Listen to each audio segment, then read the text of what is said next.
Hi friends, cricket பார்க்குற நிறைய பேருக்கு ஒரு டவுட் இருக்கும். பேட்டர் கிரீஸுக்கு வெளியே இருந்தால் அவுட் ஆனால் அது ரன் அவுட்டாக இல்லை ஸ்டம்பிங் அப்படின்னு சொல்லிட்டு. இந்த ரெண்டு அவுட் மெத்தட்ஸும் ரொம்ப சிமிலராக தெரியும்.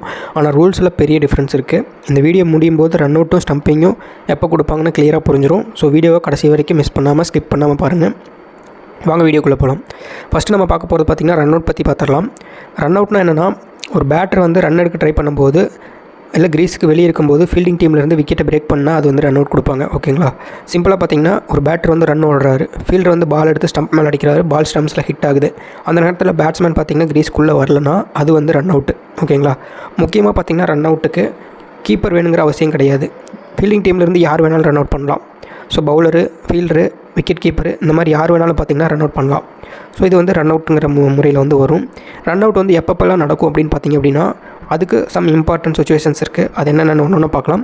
ஃபஸ்ட்டு பார்த்திங்கன்னா ரன் ஓடும்போது, ரன் வந்து ஒரு பேட்ஸ்மேன் எடுக்க ட்ரை பண்ணும்போது அவர் கிரீஸை ரீச் பண்ணுறக்குள்ளாரியே பாலை வந்து ஸ்டம்பில் ஹிட் பண்ணிட்டாங்க ஃபீல்டிங் டீம்லேருந்து அப்படின்னா அது ரன் ஓடும்போது வர ஒரு சுச்சுவேஷனாக வந்து இருக்கும். அதே மாதிரி same situation second run try பண்ணும்போது, ஒரு ரன் ஓடி கம்ப்ளீட் பண்ணிட்டாங்க, செகண்ட் ரன் ஓடும்போது சேம் சுச்சுவேஷன், ஃபீல்டர் டீம்லேருந்து பால் எடுத்து ஸ்டம்ப்ஸில் ஹிட் பண்ணிட்டாங்க, பேட்டர் வந்து கிரீஸ்குள்ளே வரலைன்னா அப்போ வந்து ரன் அவுட் வந்து கொடுப்பாங்க.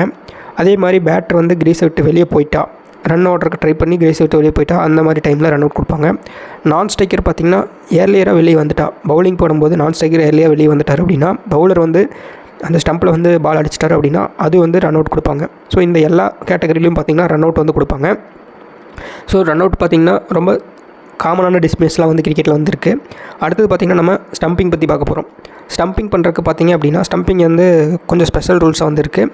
பவுலர் பால் போடுறாரு, பேட்டர் வந்து ஷாட் அடிக்க ட்ரை பண்ணுவார்.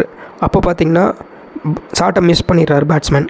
ஓகேங்களா? அப்போ வந்து விக்கெட் கீப்பர் பாலை பிடிச்சி ஸ்டம்ப்ஸை பிரேக் பண்ணிட்டார் அப்படின்னா அந்த நேரத்தில் பேட்டர் கிரீஸ்க்கு வெளியே இருந்தால் அதை வந்து அவுட் கொடுப்பாங்க ஸ்டம்பிங் என்கிற முறையில். ஓகேங்களா? முக்கியமாக பார்த்திங்கன்னா ஸ்டம்பிங்க்கு வந்துட்டு விக்கெட் கீப்பர் தான் வந்து முக்கியம். ஆனால் ரன் அவுட்டுக்கு விக்கெட் கீப்பர் தேவையில்லை. ஃபீல்டிங் டீம்லேருந்து யார் வேணாலும் வந்து ஸ்டம்ப்ஸை பிரேக் பண்ணலாம். பட் ஸ்டம்பிங்க்கு விக்கெட் கீப்பர் தான் வந்து முக்கியம், ஃபீல்டர் வந்து பண்ண முடியாது. இன்னும் முக்கியம் பார்த்திங்கன்னா, பேட்டர் ரன் எடுக்க ட்ரை பண்ணக்கூடாது. ரன் எடுக்க ட்ரை பண்ணியிருந்தால் அது வந்து ஸ்டம்பிங்கில் வராது, ரன் அவுட்டில் வந்துடும். ஸோ அதனால் ரன் ஓட ட்ரை பண்ணக்கூடாது. பால் மிஸ் பண்ணி கிரீஸ்க்கு வெளியே இருந்து அப்போ வந்து கீப்பர் வந்து ஸ்டம்ப்ஸை பிரேக் பண்ணால் அது வந்து ஸ்டம்பிங்கில் வரும். ஸோ ஸ்டம்பிங் உங்களுக்கு ஈஸியாக புரிஞ்சிருக்கும்னு நினைக்கிறேன். ஸோ ரன் அவுட்டுக்கும் ஸ்டம்பிங்க்கு என்ன டிஃப்ரென்ஸ் அப்படின்னு சொல்லிட்டு இப்போ பார்க்கலாம். ஈஸியாக நான் வச்சுக்கிறதுக்கு பார்த்திங்கன்னா, ரன் அவுட் பார்த்திங்கன்னா யார் வேணாலும் விக்கெட் பிரேக் பண்ணலாம். பேட்டர் ரன் எடுக்க ட்ரை பண்ணும்போது மட்டும்தான் ரன் அவுட் பண்ண முடியும். அதில் மேட்ச்சில் எப்போ வேணாலும் நடக்கலாம். இது வந்து ரன் அவுட்டில் வரும். ஓகேங்களா? ஆனால் ஸ்டம்பிங்கிறது பார்த்திங்கன்னா விக்கெட் கீப்பர் மட்டும்தான் வந்து பண்ண முடியும். பேட்டர் ஷாட் மிஸ் பண்ணும்போது தான் வந்து பண்ண முடியும். அதே மாதிரி பேட்டர் ரன் எடுக்க ட்ரை பண்ணக்கூடாது. ஓகேங்களா? இது மாதிரியெல்லாம் சுச்சுவேஷன்ஸ் இருக்கும். அதுவும் ஸ்டம்பிங் பார்த்திங்கன்னா யூஸ்வலாக ஸ்பின் பவுலிங் போடும்போது அதிகமாக வந்து நம்ம பார்க்கலாம். ஸ்டம்பிங் வந்து அதிகமாக வந்து நடக்கும். ஓகேங்களா?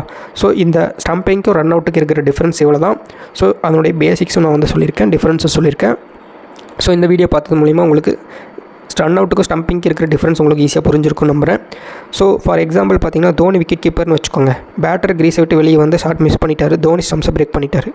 அதை பார்த்திங்கன்னா பேட்டர் அது வந்து ஸ்டம்பிங்னு சொல்லுவாங்க. அதே பேட்டர் ரன் எடுக்க ஓடி இருந்தால் அதை வந்து ரன் அவுட்டுன்னு சொல்லுவாங்க. ஓகேங்களா?